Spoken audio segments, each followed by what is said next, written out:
mu ghetto zo ozembu simanya ggo muyimbi wayimbawa gobakuba na kitono yimbi naye bakubanze nonumba ku stage no manyira ebyo. I'm never a violent man, but when you attack me I teach a very big lesson.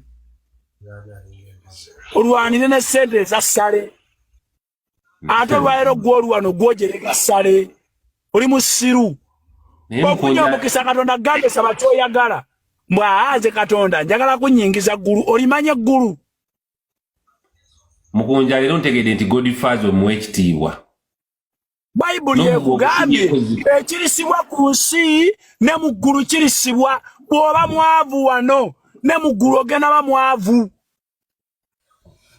ebyokunsi bibayigiriza ebyawa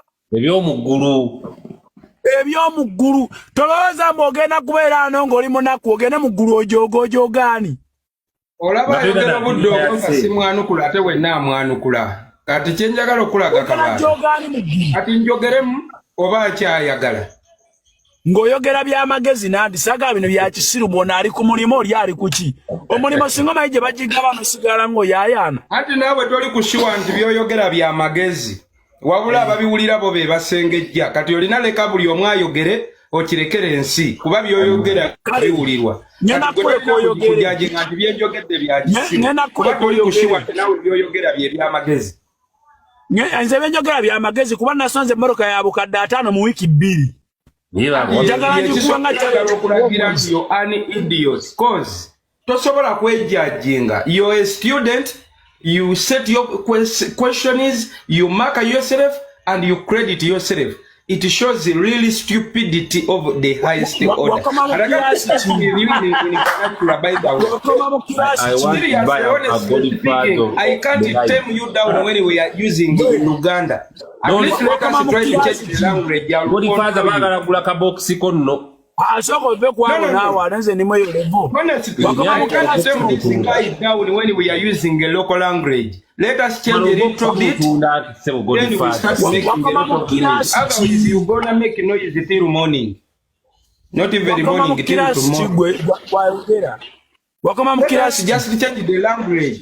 Let us get to English. It will tell obviously with clarity. Chibuzo no che settingira no chikola ate no che markingira. Simaba atuka ku university. Ane maximum somesa nazitwala. Regardless, let us just change the language a bit. Because in this language, we're going to make a lot of noise. We're going to make people so tired. So let's... Any. Kutopic ichi. Bambidoli na kaboksa kakula mbeka kakade. Gwe kaba in Uganda. I can't. I can't argue with you. Yes. Oyagala luzungu. Bobby Wine nkukubira mu angle zonna kale. Let's take English. All right, thank you. Now, Kartandika debate. It's your turn. Now, have you seen what I've been saying always? When it comes to English, he wants me to start up the debate. When it comes to the local language, he can shout until it has been your calling. It's your turn. It has been your calling. I want to speak. I want to speak. Now speak. It's your turn. I have granted you time for you to come and speak. What was your point? What was my your point of discussion? My point is one.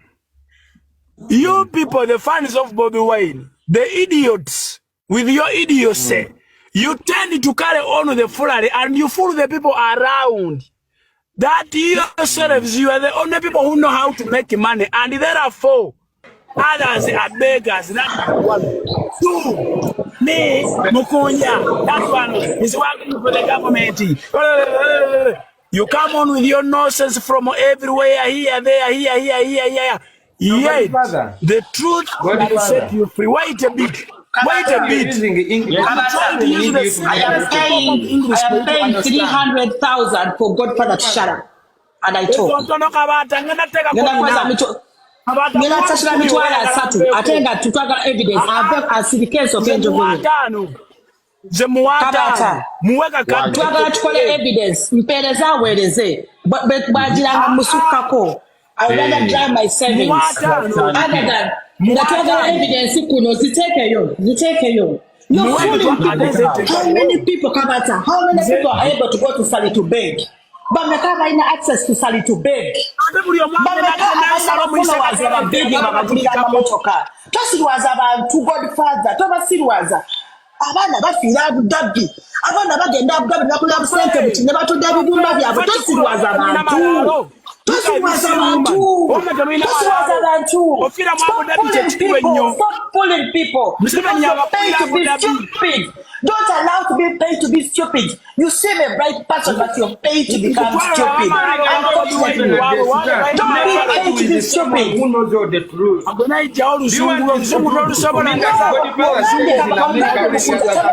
In Uganda.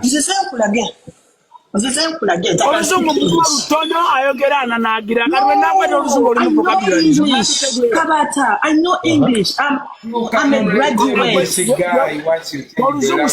Man, Godfather, you don't need to shout. How many are able to do that? How many are able to do that? No way. No way.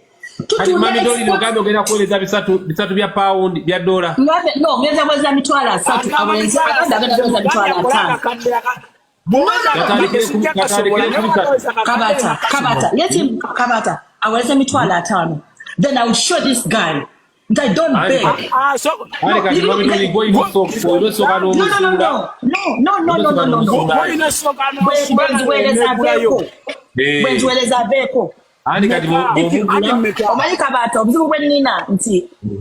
like you like me. We believe in different things. Oganyo mbuza akabox no gana nekugamba shati zimanga iPad no gana now zabompulirize